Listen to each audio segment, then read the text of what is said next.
Respeito da falsidade. Milhares de pessoas se ajuntaram de tal maneira que umas pisavam as outras. Então Jesus disse primeiro aos discípulos: Cuidado com o fermento dos fariseus, isso é, com a falsidade deles.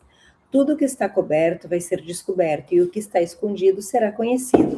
Assim, tudo que vocês disseram na escuridão será ouvido na luz do dia, e tudo que disseram em segredo dentro de um quarto fechado será anunciado abertamente. De quem devemos ter medo? Jesus continuou: Eu afirmo a vocês, meus amigos, não tenham medo daqueles que matam o corpo, mas depois não podem fazer mais nada. Vou mostrar a vocês de quem devem ter medo. Tenham medo de Deus, que depois de matar o corpo tem poder para jogar a pessoa no inferno. Sim, repito, tenham medo de Deus. Por acaso não é verdade que 5 passarinhos são vendidos por algumas moedinhas? No entanto, Deus não esquece nenhum deles. Até os fios de cabelos de vocês estão todos contados. Não tenham medo, pois vocês valem mais do que muitos passarinhos. Confessar e negar Cristo. Jesus disse ainda: Eu digo a vocês que se alguém afirmar publicamente que é meu, então o Filho do Homem também afirmará diante dos anjos de Deus que essa pessoa é dele. Senhor, sou seu. Mas aquele que disser publicamente que não é meu, o Filho do Homem também dirá diante dos anjos de Deus que essa pessoa não é dele. Quem falar contra o Filho do Homem será perdoado, porém quem blasfemar contra o Espírito Santo não será perdoado. Quando levarem vocês para serem julgados nas sinagogas ou diante dos governadores e autoridades, não fiquem preocupados pensando como vão se defender ou o que vão fazer, pois naquela hora o Espírito Santo lhes ensinará o que devem dizer. O rico sem juízo. Um homem que estava no meio da multidão disse a Jesus: Mestre, mande o meu irmão repartir comigo a herança que o nosso pai nos deixou. Jesus disse: Homem, quem me deu o direito de julgar ou de repartir propriedades entre vocês? E continuou dizendo: Preste atenção, tenham cuidado com todo tipo de avareza, porque a verdadeira vida de uma pessoa não depende das coisas que ela tem, mesmo que sejam muitas. Então Jesus contou a seguinte parábola: As terras de um homem rico deram uma grande colheita. Então ele começou a pensar: Eu não tenho lugar para guardar toda essa colheita. O que é que eu devo fazer? Ah, já sei, disse para si mesmo. Vou derrubar os meus depósitos de cereais e construir outros maiores ainda. Neles guardarei todas as minhas colheitas junto com tudo que tenho. Então direi a mim mesmo: Homem feliz, você tem tudo de bom que precisa para muitos anos. Agora descanse, come, beba e alegre-se. Mas Deus lhe disse: Seu tolo, essa noite você vai morrer. Aí quem ficará com tudo que você guardou? Jesus concluiu: Isso é o que acontece com aqueles que juntam riquezas para si mesmos, mas para Deus não são ricos. Confiança em Deus. Então Jesus disse aos seus discípulos: É por isso que eu digo a vocês: não se preocupem com a comida que precisam para viver, nem com a roupa que precisam para vestir, pois a vida é mais importante do que a comida, e o corpo é mais importante do que as roupas. Vejam os corvos: não semeiam, não colhem, não têm despensas nem depósitos, mas Deus dá de comer a eles. Será que vocês não valem muito mais do que os pássaros? Qual de vocês pode incompletar a sua vida por mais que se preocupe com isso? Portanto, se vocês não podem conseguir uma coisa assim tão pequena, por que se preocupam com as outras?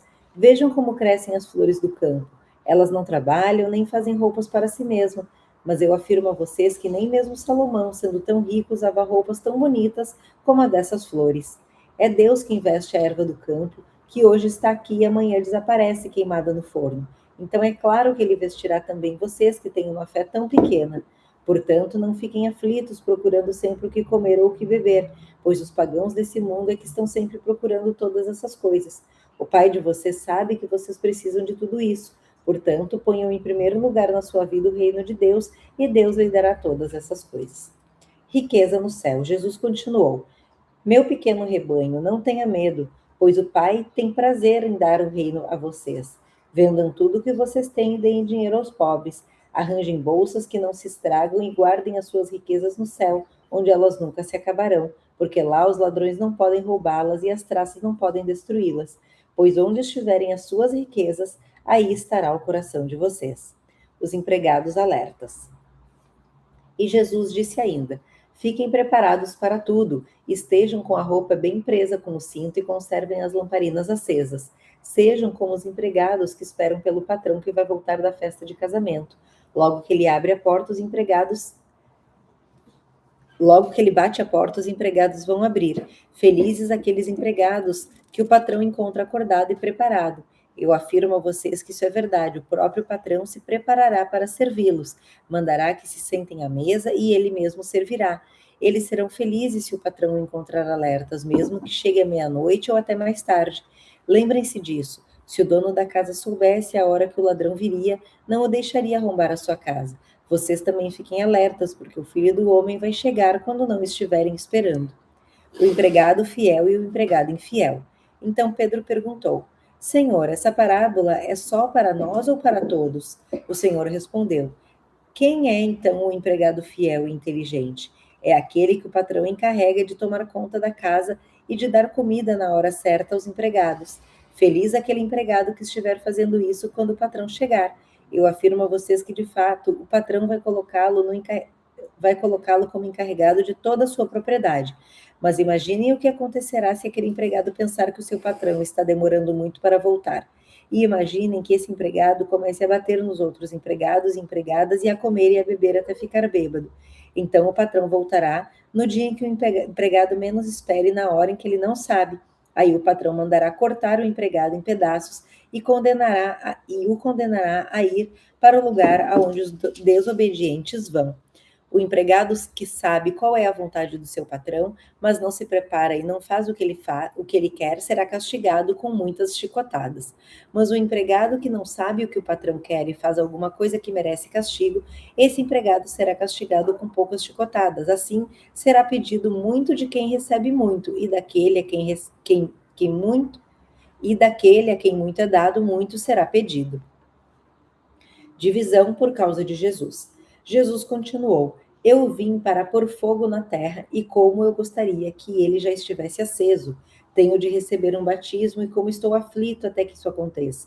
Vocês pensam que eu vim para trazer paz ao mundo? Pois eu afirmo a vocês que não vim trazer paz, mas divisão.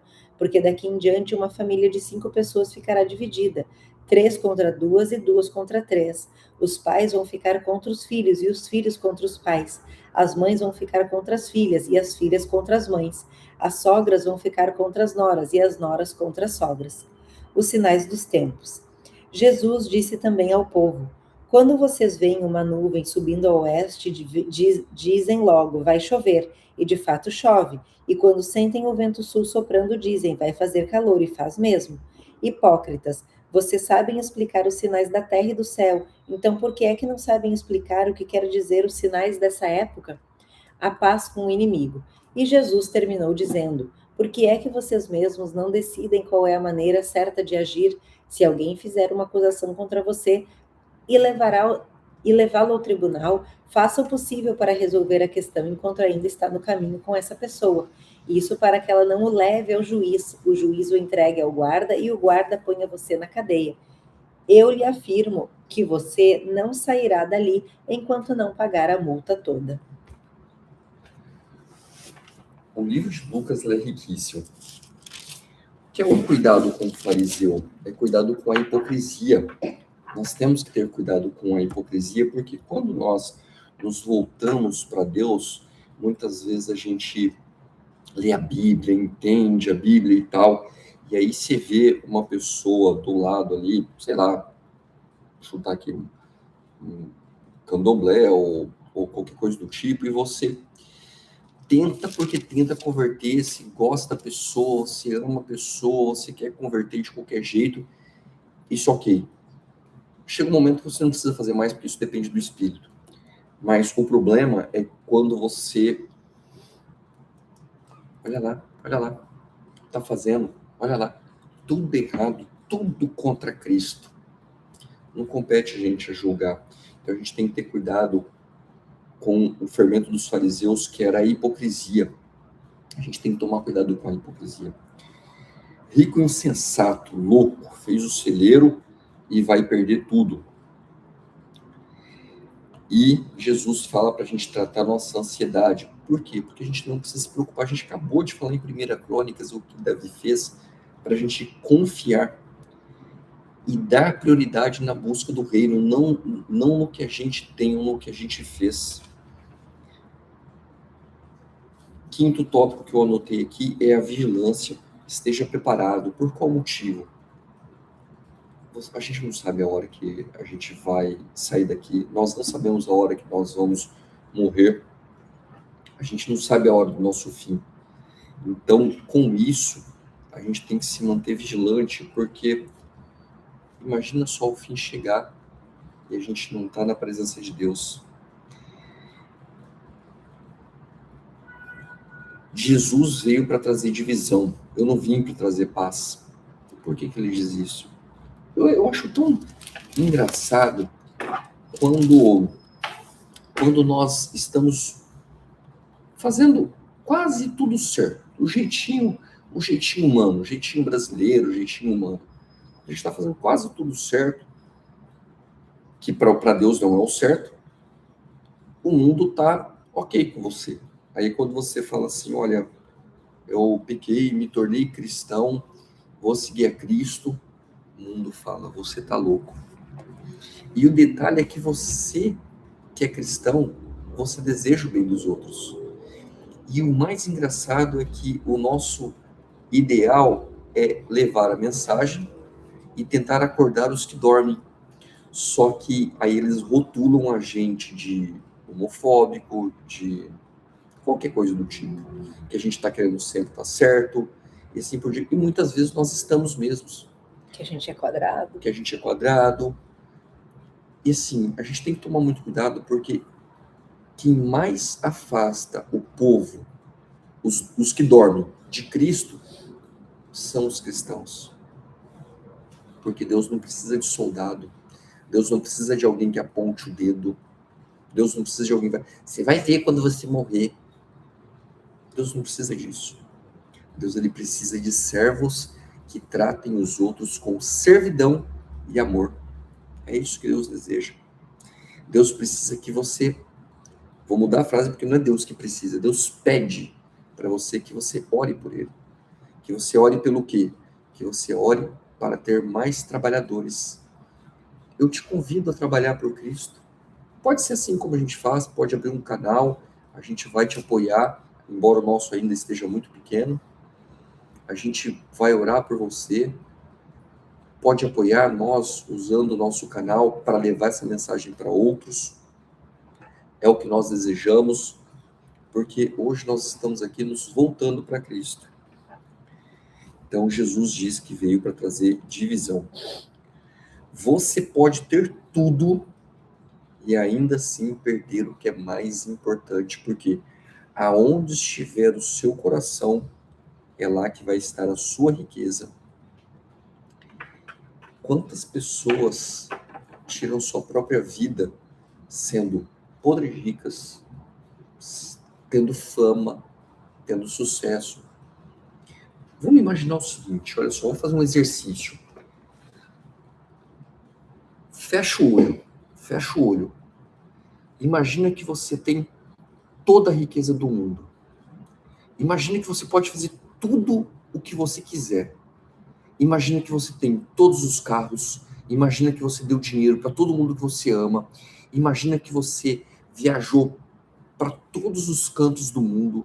Imagina que você conheceu tudo, conheceu todas as comidas, conheceu todas as bebidas, que você pode pegar um helicóptero, um jatinho, pode pegar a hora que você quiser. Você experimentou a sensação da moto, você experimentou a sensação de voar em asa delta, de voar em ultraleve, você experimentou a sensação de mergulhar muito profundo, você experimentou todas as sensações. Quando você chega em casa à noite, você sozinho, você não tem uma família, você acha que todos os filmes se tornaram chato, você não imagina que nenhuma bebida te traga mais alegria, você já usou tanta substância que a substância já não te traz mais felicidade. Você, quando você pensa em viajar, você diz, para que eu vou para lá de novo? O que te sustenta? O que te sustenta quando você está sozinho na calada da noite e você já experimentou tudo? Então, eu não sei se é isso, mas eu imagino que por esse motivo, muita gente tira sua própria vida, em especial quando ela é famosa E quando por algum motivo aconteceu tantas coisas ruins, que os outros apontem o dedo para ela e falam assim, olha lá o que fulano fez, olha lá. E começa a aparecer no jornal falando mal de você, começa a aparecer falando... Aí a pessoa tira a própria vida. Por quê? O Deus dela passou a ser o que os outros pensam dela. Ou nem precisa falar dela, mas é porque esse espaço, que é um vazio, nada pode preencher, só Deus. Só Deus preenche esse vazio. Ontem, meus pais, eles vão embora segunda-feira. Ontem meu pai contou uma história de uma cidade próxima a gente. Tinha um engenheiro, ele construiu uns prédios lá e tinha um rio que passava no meio dessa cidade, e a prefeitura fechou esse rio, colocou um asfalto em cima e deixou um córregozinho. E esses 2 prédios caíram. E no meio daquele turbilhão, os caras saíram no jornal falando do engenheiro e tudo, o que acontece? O engenheiro tirou sua própria vida. Só que recentemente descobriram que a culpa não foi do engenheiro. O turbilhão das pessoas buzinando na tua orelha tira o seu foco, te coloca em ansiedade, tira sua confiança em Cristo, em Deus.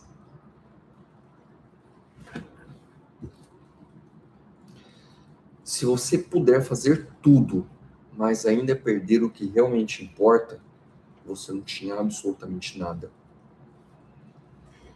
Ele diz o seguinte para o rebanho dele: venda a riqueza, dê aos pobres e me segue, faz o que eu mando.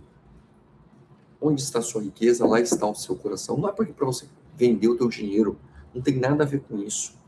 Tem a ver com onde está o seu coração. Esse foi um mandamento que ele deixou para os discípulos, mas aonde está o seu coração? É como se fosse uma idolatria. O que tu idolatra mais? O que tu busca mais aqui? Amor pode, não precisa ser só dinheiro, pode ser amor ao filho, amor ao dinheiro, à fama, qualquer coisa. Se você tiver filho, quando o teu filho chega para você, pai, vem brincar comigo, você continua no celular, me dá um tempo, eu tô cansado. Ontem eu fiz um vídeo e a gente postou aqui ontem, num horário, como é que chama? Isso aqui foi 5, 7 horas da noite do Brasil. 7 horas da noite no Brasil. Vale muito a pena assistir esse vídeo. Ele tá aqui, postamos ontem. Se uma criança, é a última mensagem, imagina só uma criança na faixa de Gaza ou no Irã, que é treinada desde pequeno a matar.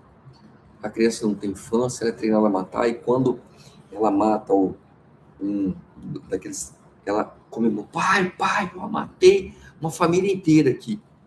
Esses áudios, eles existem. Esses áudios existem. E tem gente que defende Hamas e Irã, mas enfim. Falácia do mundo moderno, né? A gente acredita no que a gente quiser. Tá no vídeo de ontem, assista. Quando uma dessas crianças, ela se volta para Deus, ela entende, ela foi criada, ela foi doutrinada desde pequenininho a ser daquele jeito, ela não teve oportunidade, essa criança. Quando essa criança se volta para Deus, ela vai ter um lugar especial no céu. Por quê? Porque ela não encontrou Deus tão cedo. Tem gente que fala assim, eu nasci na igreja, eu sou da igreja, já estou com Deus. Perfeito, lindo para você. Só que Deus larga as 99 que já são dele por uma única, e quando ele resgata essa uma, ele faz festa no céu. Então imagina só essa criança, que festa que não tem no céu. O que eu quero dizer com isso? Pessoal, vamos levar a mensagem para os que dormem. Hoje a internet nos deu uma possibilidade gigante. Compartilhe esse vídeo. Faça parte da família real. O que é fazer parte da família real? É se inscrever aqui? Não. Mas se você se inscrever, você está ajudando muito. Fazer parte da família real é você entender que você é filho do Rei dos Reis, do Senhor dos Senhores, que você pode tudo naquele que te fortalece, e entender que Deus te fez desse jeito, Deus te ama desse jeito, que Deus, ele te pede para que você leve a sua mensagem, para que você sirva com amor, com carinho, para que você cuide do seu corpo, porque o seu corpo é o templo de Deus. Cuide do próximo e ame os seus inimigos. Quer dizer alguma coisinha? Não, só isso. Só isso. Nós amamos vocês em Cristo Jesus. Se precisar de oração, nós estamos aqui por vocês. Deixe uma mensagem de agradecimento. Sim, agradeça a Deus. Deixe uma mensagem de agradecimento para Deus. Eu agradeço a minha esposinha, eu agradeço a minha família, eu agradeço os meus pais estarem aqui, eu agradeço a minha sogra ter feito a cirurgia e ter dado tudo bem. E eu oro crendo que já recebi, porque tudo me será dado, porque eu posso tudo naquele que me fortalece, e você também. Deus abençoe cada um de vocês e até amanhã.